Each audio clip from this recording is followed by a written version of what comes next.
Bien, pues el Cordero de Dios y el que bautiza con el Espíritu Santo. Vamos a leer en el Evangelio de Juan, capítulo 1, versículos del 29 al 34, dice así: El siguiente día vio Juan a Jesús que venía a él y dijo: He aquí el Cordero de Dios que quita el pecado del mundo. Este es aquel de quien yo dije: después de mí viene un varón, el cual es antes de mí, porque era primero que yo, y yo no le conocía.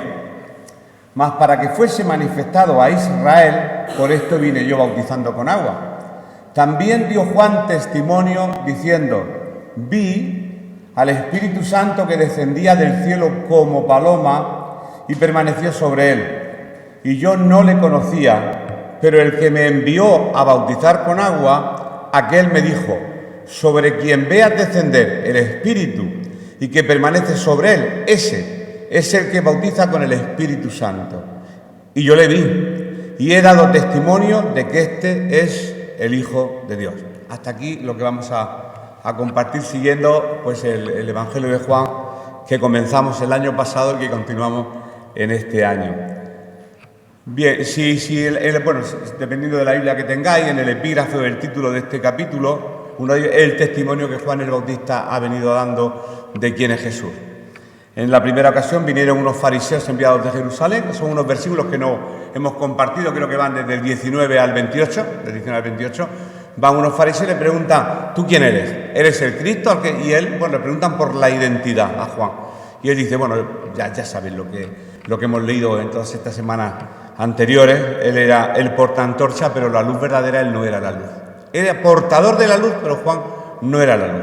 Y preguntan por su identidad, y todo esto ocurrió en Betábara, al otro lado del Jordán, donde Juan normalmente bautizaba. Y hoy vamos a continuar con estos versículos que hemos leído, del 19 al 28 de este capítulo 1, del 29 al 34, donde Juan el Bautista sigue dando testimonio de Cristo, y en esta ocasión lo va a presentar como el Cordero de Dios, el Cordero de Dios, el Cordero de Dios. Para un judío decir un cordero era algo muy algo que estaban acostumbrados ya desde celebraban la Pascua justamente por ese momento en que Juan el Bautista se encuentra con Jesús y delante de los que estaban ahí dice señalándole: he aquí el Cordero de Dios que quita el pecado del mundo. Pues este título de Cordero de Dios, otorgado por Juan el Bautista en esta ocasión, en estos versículos, lo que alude, lo que señala, es el carácter redentor de Cristo con respecto a la raza humana. Ya no con un pueblo, sino el carácter redentor, redimir, la redención de la humanidad. ¿Y por qué? Pues lo vamos a ir viendo a lo largo de este tiempo que tenemos para compartir la palabra. Este título de Cordero de Dios se usa en el Nuevo Testamento, específicamente en el libro de Apocalipsis, como unas 10 veces, para referirse al Señor Jesucristo. Y vamos a estar dándole vueltas un poquito, primeramente a que Él es el Cordero de Dios, y después vamos a hablar de la llenura del Espíritu Santo. Empiezo. Jesús es el sacrificio perfecto. Los sacrificios hechos en el Antiguo Testamento eran imperfectos. De hecho, nosotros nos limpiamos, nos duchamos, pero tenemos que volver a ducharnos. ¿Sabéis por qué? Porque nos volvemos a ensuciar. La ley y la gracia no es lo mismo.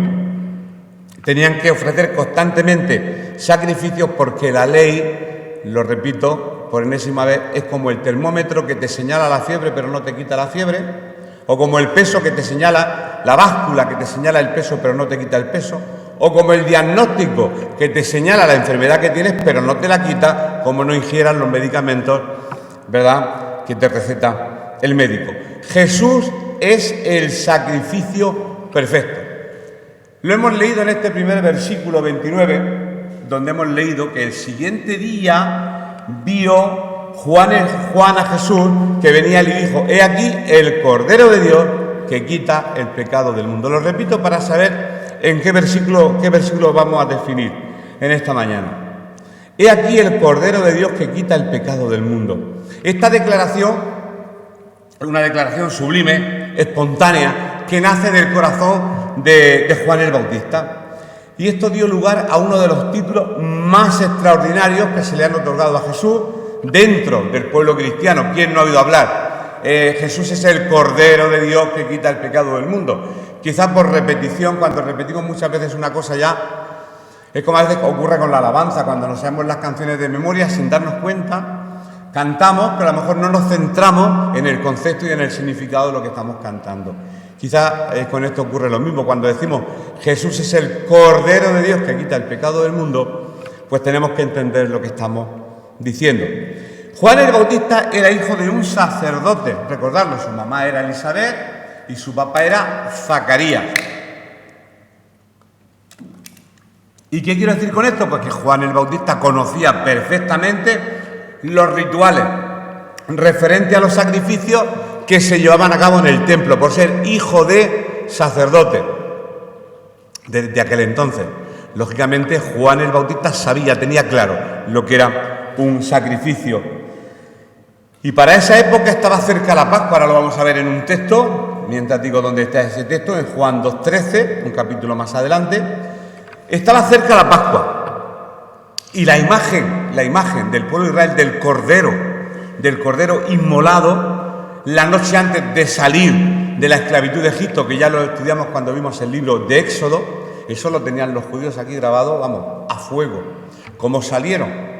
Ya sabéis la celebración de la Pascua en Éxodo 12, reuniros, no daba tiempo para leudar la masa, pan ácimo, sin levadura, tenéis que comer tanta cantidad, el cordero tiene que ser así, cogeréis su sangre, van a salir los dinteles, una serie de instrucciones que Dios le da al pueblo para que el ángel de la muerte, la matanza de los primogénitos, no llegara a cada uno de ellos. Por eso el pueblo sí sabía, y más en el Pesaje, en la Pascua, que es cuando se recordaba precisamente la liberación del pueblo de Israel. Entonces estaba tan fresca la imagen del Cordero, no solamente en los judíos, sino en el Juan el Bautista, cuando señala y dice: he aquí el Cordero de Dios que quita el pecado del mundo, pero para siempre. La ducha puede ser para un día, pero esta ducha en la sangre de Cristo va a ser para siempre. Ya no vamos a necesitar seguir duchándonos cada día, no en el sentido físico, que sí que hacerlo, en el sentido espiritual. Una vez y para siempre fue el sacrificio de Cristo. Eso por un lado. Y Juan 2:13, que creo que el hermano lo tiene ahí, dice: estaba cerca la Pascua de los judíos y subió Jesús a Jerusalén. Justo esto ocurrió estando cerca de la Pascua y seguramente, esto ya son conjeturas mías, lo que es conjetura no es bíblico, son conjeturas humanas.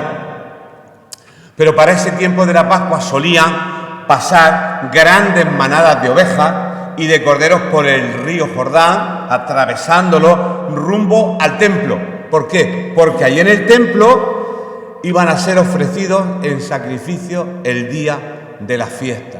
Por eso la imagen de un cordero era algo normal y corriente. Por un lado, la experiencia del pueblo de Israel, la fiesta, los corderos que verían pasar hacia el templo para ser sacrificados en esa fecha. Claro, Juan el Bautista vio a Jesús y Dios le reveló a Juan el Bautista en su Hijo el verdadero Cordero perfecto.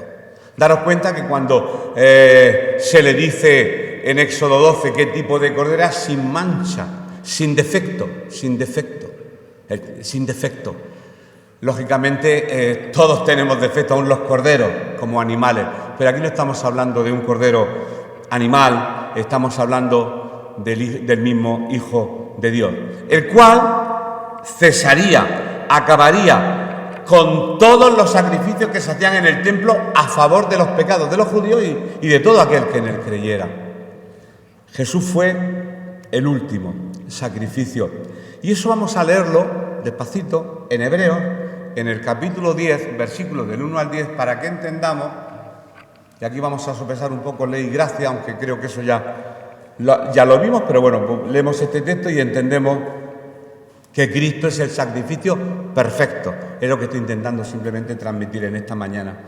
Porque la ley, teniendo la sombra de los bienes venideros, no la imagen misma de las cosas, nunca puede, por los mismos sacrificios que se ofrecen continuamente cada año, hacer perfecto a los que se acercan.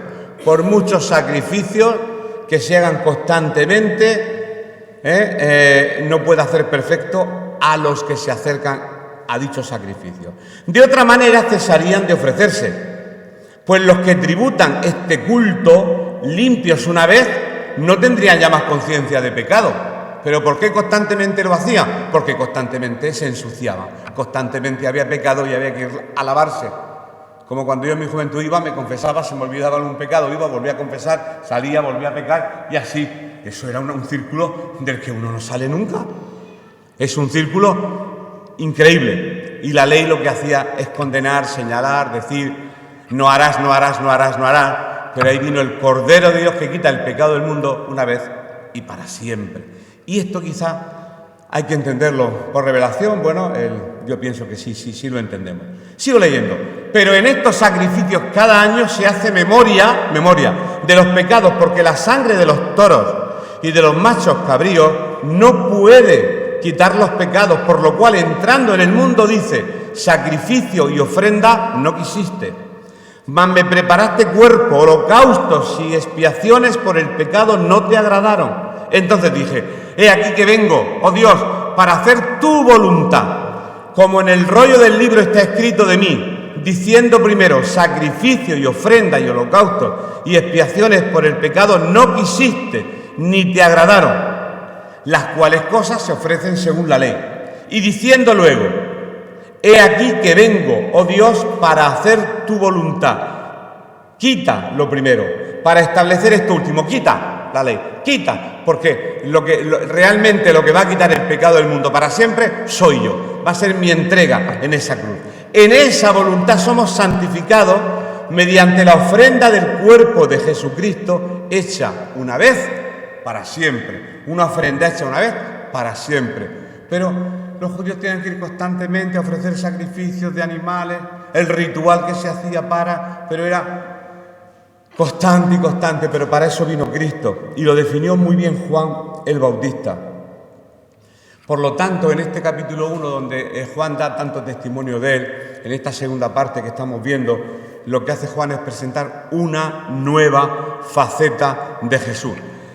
Jesús, el sacrificio perfecto que quita el pecado de todo el mundo. No solamente judíos, sino todo el que decida creer. Jesús es el Cordero de Dios. Pero daros cuenta que lo llevamos intrínseco en nuestro ser humano el tema de las obras. El tema de las obras. Tengo que hacer para conseguir, tengo que hacer para. Debo de leer, debo de orar, ¿Está bien? ¿Todo eso está bien? Pero para salvación, Cristo fue el que dijo consumado, Ya no vais a poder añadir nada a mi sacrificio, absolutamente nada se puede añadir al sacrificio de Cristo. Bien, pues los antiguos sacrificios, y explicamos un poco lo que hemos leído en Hebreo, así un poco repetitivo, que el Señor no quiere ya más sacrificio, sino que el sacrificio perfecto está en que Cristo vino a hacer la voluntad del Padre y dejarse inmolar por toda la humanidad. Bien, pues los antiguos sacrificios de cordero y de machos cabríos no podían quitar, solo cubrir. Pero ahora Dios se provee de un cordero perfecto y fue a través de su sacrificio en la cruz que hizo expiación por nuestros pecados. Esto es duro para el ser humano cuando escucha que Cristo ya ha muerto por nuestros pecados pasados, presentes y futuros. Pues entonces ¿yo qué hago? Necesitamos como hacer algo. Entonces ¿yo qué hago? ¿Sabéis por qué? Porque queremos nosotros atribuirnos los méritos. Estoy aquí porque yo lo he logrado, porque yo me he esforzado, porque yo he hecho.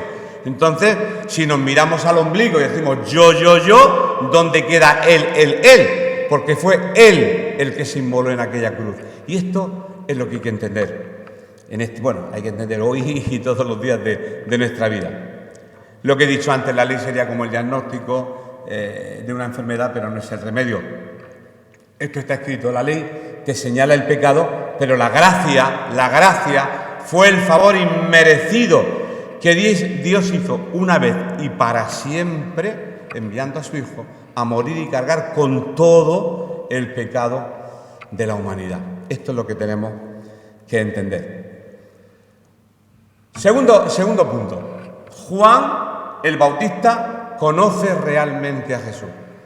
Lo podía conocer en la carne porque eran familiares, pero él sabía que era el Mesías, que no era el Mesías. Hemos leído en los versículos 30 y 31 lo siguiente: este es aquel de quien yo dije, después de mí viene un varón, el cual es antes de mí, porque era primero que yo, y yo no le conocía, mas para que fuese manifestado a Israel, por esto vine yo, bautizando con agua. Esto ya lo explicamos cuando dijimos que él es antes que yo, cuando Juan el Bautista era mayor unos 6 meses, pero estaba hablando de otra cosa, de la preexistencia de Cristo. No nos vamos a centrar ahí porque no es el tema que vamos a tocar, sino Juan el Bautista, ¿cómo conocía a Jesús? Pues encontramos en estos versículos que Juan el Bautista conoce realmente a Jesús.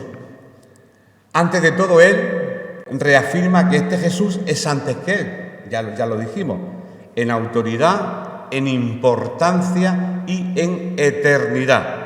Sin embargo, hay unas palabras que nos pueden desconcertar en estos dos textos que hemos leído. Dice, y yo no le conocía. ¿En qué quedamos, Juanico? ¿Lo conocías o no lo conocías? Aquí dice, y yo no le conocía. Pues nos da la impresión de que nunca se habían visto hasta ese momento en el que lo bautiza Juan. Dan la impresión. Pero bueno, sin embargo, de acuerdo a otro texto que vamos a leer ahora, que es Lucas 1:36, de acuerdo a ese texto, que es un relato que hace el evangelista Lucas, sabemos que en la carne Juan el Bautista y Jesús eran parientes. Tradicionalmente, pues cuando hablamos de ellos se dice que eran primos, es lo que se dice tradicionalmente. De hecho, en este versículo de Lucas 1:36 dice algo así como: y he aquí tu parienta Elisabet, la mamá de Juan, ella también ha concebido hijo en su vejez, y este es el 6º mes para ella, la que llamaban estéril. Está hablando en este caso del nacimiento de Juan el Bautista. Sigo adelante. Lo que dicen los eruditos, los estudiosos de la palabra, ¿lo conocía o no lo conocía? ¿En qué quedamos? Bueno, hay dos explicaciones con respecto a conocer, al conocimiento. La primera, bueno, yo si me tengo que decantar, me decantaré por la segunda. La primera explicación es que, aunque eran parientes, dicen algunos, nunca antes se habían conocido personalmente, ya que Jesús era de Nazaret y Juan vivía en los desiertos de Judea. Bueno, la otra, y es la más aceptada por la mayoría, por la inmensa mayoría, es que como parientes se conocían, pero Juan nunca imaginó que Jesús era el Mesías al cual él debía anunciar. Era un pariente y quizá era un pariente, lo que yo he decidido creer, si le conocía en la carne como pariente suyo que era, pero nunca imaginó que ese pariente suyo era el Mesías. Mira, lo cierto es que independientemente, hermanos, de estos detalles, si Juan conocía o no a Jesús en lo terrenal, no conocía al Jesús divino. Le fue manifestado por el Espíritu Santo de Dios que ese pariente suyo era el Cordero de Dios que quita el pecado del mundo, y le señala con esa revelación. He ahí el Cordero de Dios que quita el pecado del mundo. Tercer punto de estos versículos: el que bautiza con el Espíritu Santo, con el Consolador, como hemos dicho muchas veces. Esto se encuentra en los versículos 32, 33 y 34 del primer capítulo. Dice así: también dio Juan testimonio. ¿Por qué dice también? Porque ya había dado testimonio antes. Y aquí sigue dando testimonio. Por eso en el epígrafe de la Biblia encontráis testimonio de Juan el Bautista. Y en 3 o 4 ocasiones da testimonio de quién es. También dio Juan testimonio diciendo: vi al Espíritu Santo que descendía del cielo como paloma. No que el Espíritu Santo sea una paloma, como paloma, y permaneció sobre él. Y yo no le conocía, pero el que me envió a bautizar con agua, aquel me dijo: sobre quien veas descender el Espíritu y que permanece sobre él, ese es el que bautiza con el Espíritu Santo. Y yo le vi y he dado testimonio de que este es el Hijo de Dios. Estos son los últimos versículos de lo que en esta mañana estamos compartiendo y lo vamos a explicar. Bueno, pues en estos versículos lo que encontramos es cómo Juan el Bautista sabía identificar aquel, con mayúscula, Dios, aquel que bautizaría con el Espíritu Santo y con fuego, dice, con el Espíritu Santo. Bien, pues de acuerdo a lo que nos dice Juan, se le había revelado de alguna manera que aquel sobre el cual viera descender el Espíritu y que permaneciera sobre él, ese era el que iba a bautizar con Espíritu Santo. Lógicamente ya habían pasado los eventos del bautismo de Jesús y las tentaciones en el desierto. Tendríamos que ver en los evangelios sinópticos cómo fue el bautismo de Jesús, posteriormente marcha al desierto y demás. Pero aquí lo que está es dando testimonio, no haciendo una narración histórica que empezaremos en el capítulo 2. Dios le había dicho al Bautista: sobre quien veas descender el Espíritu y que permanece sobre él, ese es el que bautiza. Y claro, Juan lo vio. Cuando lo bautizó. Este es mi Hijo amado en el cual me complazco. En otros evangelios se encuentra esa narración. Y efectivamente pasó así, tal y como le mostró el Espíritu Santo a Juan el Bautista. Y además Juan lo dice en estos textos, que vio como del cielo descendía el Espíritu como paloma, lo dice Juan en estos textos. Para los judíos, el Espíritu, ellos tienen el Ruach HaKodesh, el Espíritu de Dios estaba relacionado con el poder. Nuestro hermano, en la participación que ha tenido al final, yo enlazo las últimas palabras de nuestro hermano Gustavo, lo ha dicho: Señor, que seamos llenos de tu poder, de tu Espíritu Santo, para tener poder. Y cuando venga sobre vosotros el Espíritu Santo, recibiréis poder y me seréis testigos aquí, allá y acullá, donde vayáis. Pues para los judíos el Espíritu de Dios se relacionaba siempre con poder y autoridad divina. Por lo tanto, Jesús está iniciando aquí su ministerio, recién está empezando. Él necesitó la unción del Espíritu Santo para hacer la tarea para la cual había sido enviado. Él había sido enviado para hacer una tarea, pero antes fue lleno del Espíritu. ¿Y dónde lo podemos leer esto? Lo hemos leído muchísimas veces y hoy lo vamos a volver a leer cuando en Nazaret abre el rollo. En Lucas capítulo 4, versículos del 16 al 19, aquí vemos cómo Jesús habla del mismo, que el Espíritu de Dios está sobre mí, lo que dice. Vino a Nazaret, esto ya lo estudiamos en el libro de Mateo, ahora lo leemos en Lucas. Vino a Nazaret, donde se había criado, y en el día de reposo entró en la sinagoga, conforme a su costumbre. Y se levantó a leer, y se le dio el rollo, del profeta Isaías. Y habiendo abierto el libro, halló el lugar donde estaba escrito: el Espíritu del Señor está sobre mí, por cuanto me ha ungido para, finalidad, dar buenas nuevas a los pobres, me ha enviado a sanar a los quebrantados de corazón, a pregonar libertad a los cautivos y vista a los ciegos, a poner en libertad a los oprimidos y a predicar el año agradable del Señor. Aquí vemos, también lo vimos en Mateo y ahora en Lucas. Esto lógicamente cuando lo dice en Nazaret, esto le costó un disgusto. El Espíritu de Dios está sobre mí por cuanto me ha ungido. Aquello escandalizaba como siempre a los fariseos, que constantemente iban persiguiéndole a ver si le encontraban en algún fallo para poder acusarle, cosa que no consiguieron. También podemos ver cómo Juan el Bautista hace una diferencia entre el bautismo que él hacía y el bautismo de Jesús, eso lo sabemos.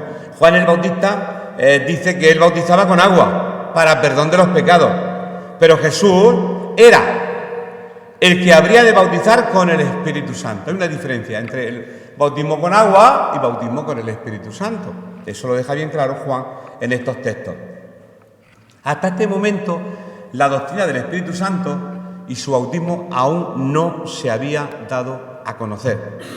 Más adelante, ya al final del ministerio de Jesús, cuando les promete a sus discípulos la venida: no os dejaré yo y me iré, pero os mandaré al Consolador, el cual podréis entender todas las cosas, las vais a discernir, porque vendrá sobre vosotros el Espíritu Santo Y en Hechos 2 lo leemos cuando llegó el día de Pentecostés.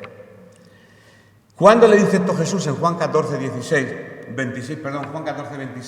Jesús, dirigiéndose a sus discípulos, les dice lo siguiente: mas el Consolador, el Espíritu Santo, a quien el Padre enviará en mi nombre, Él os enseñará todas las cosas y os recordará todo lo que yo os he dicho. No dice algunas cosas y os recordará parte de lo que habéis escuchado de mi boca, sino no, que el Espíritu Santo, el Consolador, lo va a enviar en mi nombre y Él os va a enseñar todas las cosas y os va a recordar todo lo que yo he dicho, porque durante su ministerio Jesús dijo muchísimas cosas. Después todo se puso por escrito, por eso hasta a nuestros días han llegado los evangelios. Seguimos hacia adelante. Desde entonces, la promesa del Espíritu Santo es para todos los creyentes. ¿Y qué es lo que hace el Espíritu Santo en nuestra vida? Ya lo predicamos, por eso fue la última predicación del año, hablar sobre el Espíritu Santo. Pues provee al cristiano, lo capacita de una forma sobrenatural para ser fiel testigo de su gracia. Lo hemos leído: recibiréis poder cuando haya venido sobre vosotros el Espíritu Santo y me seréis testigos en Jerusalén, en Judea, en Samaria y hasta lo último de la tierra. Aquí habla de unos círculos concéntricos, se va expandiendo el Evangelio cuando sois llenos del poder del Espíritu Santo. Cuando compartimos terminando el año, dijimos que como ignoramos a veces a la tercera persona de la Trinidad o la doctrina del Espíritu Santo, pensamos que todo lo hacemos en nuestra fuerza. Yo he ido, yo he hecho, yo he leído, yo he sentido, yo he. Pero ese es su poder en cada uno de nosotros. El Espíritu Santo vino a nuestra vida el mismo día que le aceptamos como Señor y Salvador, pero tenemos que dejar, como ha dicho el hermano, se me ha quedado, ser llenados del poder del Espíritu Santo para seguir predicando y anunciando la palabra de Dios. Bien, antes de Cristo, en el Antiguo Testamento, ese privilegio estaba reservado para unos pocos. Ahora es para todo el mundo, para cualquier creyente, pero antes estaba reservado para ciertas personas. Vamos a verlo, vamos a ver algunos versículos ahora, ¿sí? Y no vamos a estar mucho tiempo más. Segunda de Crónicas 24:20. En Segunda de Crónicas 24:20 vamos a ver cómo el Espíritu Santo siempre es sinónimo de poder, de dinamita, como yo digo siempre. Dinamos, poder, no ruido, no es lo mismo. A veces puede coincidir, pero no necesariamente. El poder es ruido. Pensamos que por chillar más fuerte, cuando se habla por alguien que con tipo de atadura, que si subimos el volumen, como si tuvieran sordos los espíritus, no están sordos. La vida de los profetas de Dios. Entonces el Espíritu de Dios vino sobre Zacarías, hijo del sacerdote Joiada, y puesto en pie donde estaba más alto que el pueblo, les dijo: así ha dicho Dios, ¿por qué quebrantáis los mandamientos del Señor? No os vendrá bien por ello, porque por haber dejado al Señor, Él también os abandonará. También el Espíritu Santo vino sobre la vida de algunos reyes, ungiéndoles con poder, como por ejemplo fue el rey Saúl. En Primera de Samuel 11, versículos 5 y 6, vemos como el Espíritu Santo desciende sobre este rey y también le llena del poder. Dice así: y he aquí Saúl, que venía del campo tras los bueyes, y dijo Saúl: ¿qué tiene el pueblo que llora? Y le contaron las palabras de los hombres de Jabes. Al oír Saúl estas palabras, el Espíritu de Dios vino sobre él con poder, y él se encendió en ira en gran manera. O en algunas otras personas, por ejemplo, vamos a ver otro texto. Y vamos a recordar un personaje bíblico que estamos estudiando. En Éxodo 31, versículos del 1 al 5. ¿Os acordáis que dos personas subieron cuando estaban luchando los amalecitas con el pueblo de Israel, y Moisés subió y le mantuvieron las manos dos personas y prevalecía la victoria sobre el pueblo de Israel cuando le sujetaron las manos? Vamos a ver.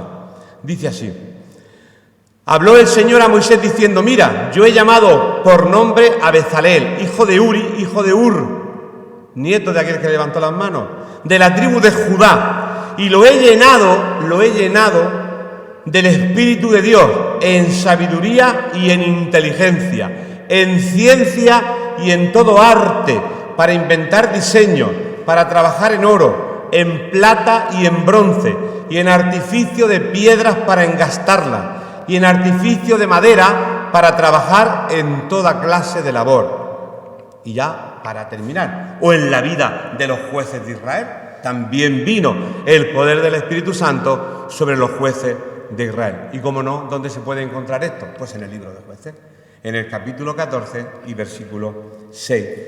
Vamos a ver cómo viene el poder del Espíritu también sobre algunos jueces. Los jueces ya los conocéis, ¿no? Gedeón, Sansón, una jueza también.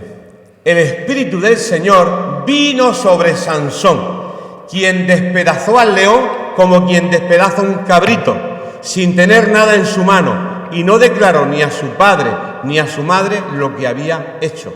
El Espíritu de Dios vino sobre Sansón. El Espíritu Santo, por lo tanto, vemos que a lo largo, no voy a hacer más recorrido, a lo largo de todo el Antiguo Testamento, el Espíritu Santo siempre ha sido símbolo de poder. Ahora necesitaríamos varios cultos para explicar qué es este poder. Quizá por los abusos, por los extremismos y demás, a veces estamos reacios al poder del Espíritu Santo, un baile, un salto, un brinco, entonces, y a veces tenemos que dejar que fluya, no pasa nada, no pasa nada. Hacerlo todo decentemente y con orden, pero que fluya el Espíritu Santo. Si estamos llenos del Espíritu Santo, que fluya a través de nuestras vidas, en oración, en adoración y en llenura del Espíritu Santo de Dios. El Espíritu siempre vino, esto lo he anotado esta mañana, sobre estos hombres con el propósito de brindarles poder en la tarea que Dios le había delegado. Y todos los que estamos aquí tenemos una tarea que hacer. Como mínimo, todos tenemos el ministerio, como siempre hemos dicho, de la reconciliación. Cuando tú predicas la palabra, el Espíritu Santo convence de pecado y las almas se entregan al Señor, estamos reconciliando al mundo con Dios. Mínimamente ese ministerio creo que lo tenemos. Pues el bautismo del Espíritu Santo, vuelvo a leer, siempre vino sobre estos hombres con el propósito de brindarles poder en la tarea que Dios le había delegado. Y a todos se nos ha delegado una tarea. A todos se nos ha delegado una tarea y necesitamos, lógicamente, esa llenura del Espíritu Santo para llevarla a cabo. Porque a veces pasan los años y los años y vemos que no hay fruto en un árbol. Y lo que pasa, ¿qué está pasando aquí? No estamos dejando que fluya el Espíritu Santo. Y de igual forma puede ayudarnos a testificar de manera eficaz. No de cualquier manera, no de una forma religiosa, de manera eficaz. Oye, Jesús cuando predica, cuando abre la boca a este hombre, no habla como los escribas y fariseos que me duermo, que estoy contando los minutos que faltan para que termine el culto para irme a mi casa. ¡Qué aburrimiento! La palabra de Dios nunca aburre, la palabra es llena. Llena el corazón y tenemos que saltar de gozo y de alegría con su palabra, si no algo está fallando en nuestras vidas. Igual la sintonización de la radio no es correcta, nos falta 1 milímetro en el dial para poder escuchar a Dios claramente. Es decir, todo esto me he estado perdiendo durante 40 años. Es que había más, claro que había más. Quizás nos hemos conformado con el primer, con los entremeses, pero os aseguro que en Cristo hay primer plato, segundo, tercero, postre, iba a decir café, copa y puro, pero el puro como que no. Hay un banquete tremendo en la presencia del Señor. Pero bueno, si nos conformamos solamente con el primer plato, no pasa nada. Dicen que hay personas que dicen, oye, ¿y qué es eso de la llenura? ¿Y qué es eso? Bueno, pues mira, tú puedes asomarte por el visillo de tu ventana y ver un campo maravilloso. Algunos hacen, oye, qué campo maravilloso. Otros tienen más valor y abren la ventana. Y llega el aroma de ese aire y dicen, ¡qué bien huele! Y otros se tiran y se revuelcan. Cada uno disfruta de la presencia de Dios como quiere. Uno se asoma, otro abre la ventana y huele, y otro se arroja. Ahí está el banquete. Podemos servirnos. ¿Pero tengo que hacer yo algo? No. Sí, lo que tenemos que hacer es que, pues no sujetarlo, no encorsetarlo, porque si lo encorsetamos vamos a estar pues, toda la vida encorsetados. No pasa nada. La palabra que más me gusta es la que me dice mi hermana, lo de costreñidos. Vamos a ser unos costreñidos. Toda nuestra vida unos costreñidos. No, hombre. Vamos a brindarle al Señor esta oportunidad con nuestra vida para que pueda utilizarnos y que el Evangelio llegue hasta el último rincón de la tierra. Porque nos puede ayudar a testificar, como hemos leído. de una manera eficaz. ¿Para qué? Pues un mundo que está lleno de tinieblas, por lo que yo pienso que todos y cada uno de nosotros, y no me queda mucho más, deberíamos buscar con ansia, con deseo, el bautismo del Espíritu Santo sobre nuestra vida. ¿Cómo debería de manifestarse esa llenura? El Espíritu Santo testifica de la verdad. Él es la fuente del testimonio y de la revelación personal. Puede guiarnos para tomar decisiones, nos protege del peligro físico y espiritual. Se le conoce como el Consolador y puede calmar nuestros temores y llenarnos de esperanza. Es la obra del Espíritu de Dios en nuestra vida. Quizá esto es una doctrina donde no voy a profundizar más porque, bueno, tiene su polémica como algunas o muchas doctrinas bíblicas, pero sí quedarnos en esta mañana con el mensaje. Juan el Bautista dijo: ese es el Cordero, el sacrificio perfecto, y Él es el que quitó nuestro pecado de una vez y para siempre y nos llena. Mandó al Consolador, y cuando le aceptamos y Jesús viene a nuestra vida, viene el Espíritu de Dios, nos llena para ser testigos. Quizás si nos llenamos de otras cosas, pues lógicamente no va a fluir porque estamos taponando. Tenemos que quitar todo lo que estorba. Y Señor, úsame, heme aquí y haz con mi vida lo que tú quieras. Es la disposición, la disposición. El último día de la fiesta, Jesús poniéndose en pie dijo: el que cree en mí, como dice la Escritura, por su interior correrán ríos de agua muerta, ríos de agua viva. ¿Y habéis oído un río como suena? En el nacimiento el río suena con una fuerza. Repito, no estoy hablando de tonos, estoy hablando del poder, de la dinamita, del Espíritu Santo en nuestras vidas. Y he querido que fuera esto la primera predicación del año, en el sentido de que creo que lo vamos a necesitar para este año y los consecutivos, lógicamente, pero quizá como un ánimo de influenciar a la Iglesia en este tema y saber que el Paracletos, el Consolador, el que nos guía toda la sabiduría, conocimiento, como este que hemos leído en el Antiguo Testamento, que le llenó el Espíritu de Dios para ser artífice en la madera, en el bronce. Dios te llena para algo, para algo. Él no te ha salvado para sentarnos 50 años, nos ha salvado para algo, para dar testimonio, para proclamar su palabra, el Evangelio, no sé, para orar por alguien que está así. Vamos a orar por él, y en el nombre de Jesús hay poder. En el nombre de Jesús hay poder. Fíjate ese poder que dice: Señor, yo no entiendo lo que me está diciendo, pero en tu nombre echaré la rey. En el nombre de Jesús pescó. En el nombre de Cristo conseguiremos proezas. En el nombre de Cristo. Si lo intentamos hacer por nuestra fuerza, nuestro conocimiento, nuestros seminarios, que están bien, pero en el poder de Cristo hay una buena cosecha. Así que este año os deseo de todo corazón, y a mí mismo, que podamos ser llenos de este poder, de esta dinamita del Señor, para seguir testificando como hasta ahora lo hemos estado haciendo.